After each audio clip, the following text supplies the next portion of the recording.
So much to talk about. What an exciting first day of the campaign. First off, I want to talk about where you should be finding and speaking to comic book readers. That's essentially what this is about, and really important. I think it shows a misunderstanding by a lot of comic book pros and by comic book publishers and probably by most of the corporate world in general. So I want to get to that. Downcast 3, though, again, exciting day. We crossed over the first 24 hours past 14,670. So I thank everybody that backed the campaign. Really strong start. I was really hoping we would get 12,000 by this time, and we're at 14,000. So that's actually fantastic. You can back it on Indiegogo, help us get there. And I'm going to be adding more stretch goals. As you know, soon here we're going to hit 15K. Everyone's going to get a bookmark, which is always fun. I want to add more stretch goals, and I think I'm gonna pump up this collector's bundle as well a bit with some stretch goal opportunities. So fantastic book. I'm really excited about it. We've heard such great things about the art, about the concept, the story, everything. So I'm really, really happy about this book. So check it out, back it. All right. So I mentioned this in the live stream, and I think it's worth mentioning here because there's more information. Donald DeLay actually sent it to me, and so I figured this is worth making a video about. So first off, this is Mark Millar. He says, "Here's an amazing stat I heard yesterday. Only 10% of comic buyers have a Twitter account, and only half of these accounts are actually active. Thus, 95% of the comic book audience is not on Twitter, which must be mind-blowing for the company marketing departments." That is an understatement, because it seems like companies completely cater to Twitter. Every company does. Every company. And that's because they've managed to make Twitter their ear to the ground. They've made it their entire PR arm of basically every company. Candy companies, even, for crying out loud. Everything is focusing on Twitter. Why they do that, I don't know. But I don't believe that this is just comic buyers. I believe it's other industries as well. So he continues on down here. Also factor in that the average person follows so many people. Comic promos are easy to miss, and you quickly realize Twitter is really just a fun way to meet and chat with people who share our various passions, as opposed to a genuine marketing tool. I agree with that. I think the marketing, even from a crowdfunding standpoint, it has some power to let people know about your book. It has some marketing ability, but not much. YouTube has been so much more effective for marketing. But I gotta say, when you think about it, Twitter does feed the ridiculousness for YouTube to laugh at. How many of us are making videos based on tweets? It happens constantly. So I guess Twitter's pretty good for that. Also down here, let's see, someone responded, "I've been interested to see how those stats compare to comic creators, a lot of whom present present company accepted, gosh, I can't read, seem to treat this place as life and death." Absolutely. He says, "Oh, I think most pros have a Twitter presence for sure.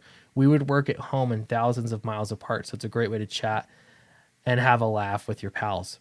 Or, cancel people too. That could be a thing. All right, so here's the new information I wanted to show you. I've never seen this before. Data Racer's pretty good with data, and he's always posting and gathering information it's just fascinating how he presents it. So here we go. He says 73% of US adults use YouTube. Think about that. 73% of US adults. That's massive. 22% of US adults use Twitter. Look at the disparity. It's almost an exact inverse. It's wild, the big difference there. So it's no wonder why YouTube ends up being a better cross section of the country, really. All right, so next one here. 80% of Twitter users are affluent millennials. Wow. By far the most Twitter users are affluent millennials with first world problems, and they're not afraid to tell you about it. 77% of U.S. adults making more than 5K a year use Twitter. That, I don't know how that jives with everything here. 77% of US adults making over 75K a year use Twitter. So affluent adults, that's what he's saying. Interesting. Twitter has always skewed younger. Affluent, urban, liberal. Facebook and YouTube have a much wider US demographic. That is interesting. Here's a response here. That would explain a lot of younger people who is under my generation, the Zoomers that use the platform. Yeah, and that's the other thing too, is you think, well, older people aren't using Twitter. The more important thing is that younger people are not using Twitter.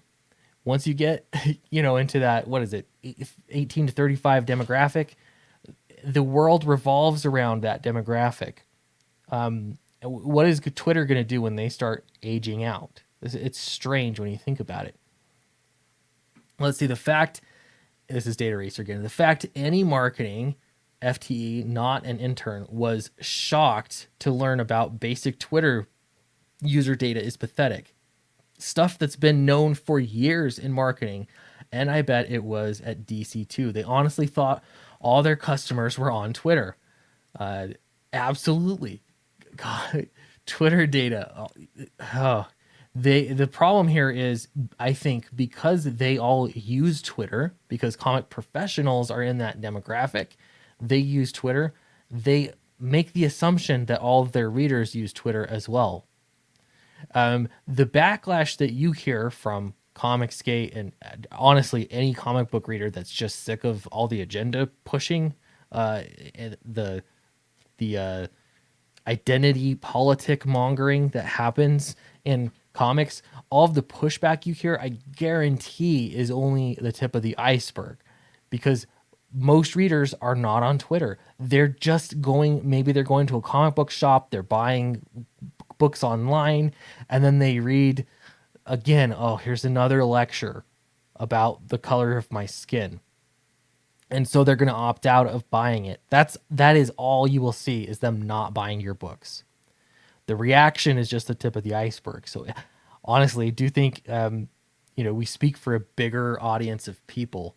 I just don't understand why they don't listen at all. Anyway, I found this pretty interesting. Love to know what you think in the comments below about all of this. I'm really interested to see. Don't forget to check out Downcast 3 Submerged. It's on Indiegogo. Right now, you can become a backer, help us get it done. The book is finished, by the way. It's completely finished. It's ready to go to print. I actually was just talking to the printer earlier. And so this will be a very quick turnaround time for this book. Can't wait to get it out to you all, and I'll see you in the next video.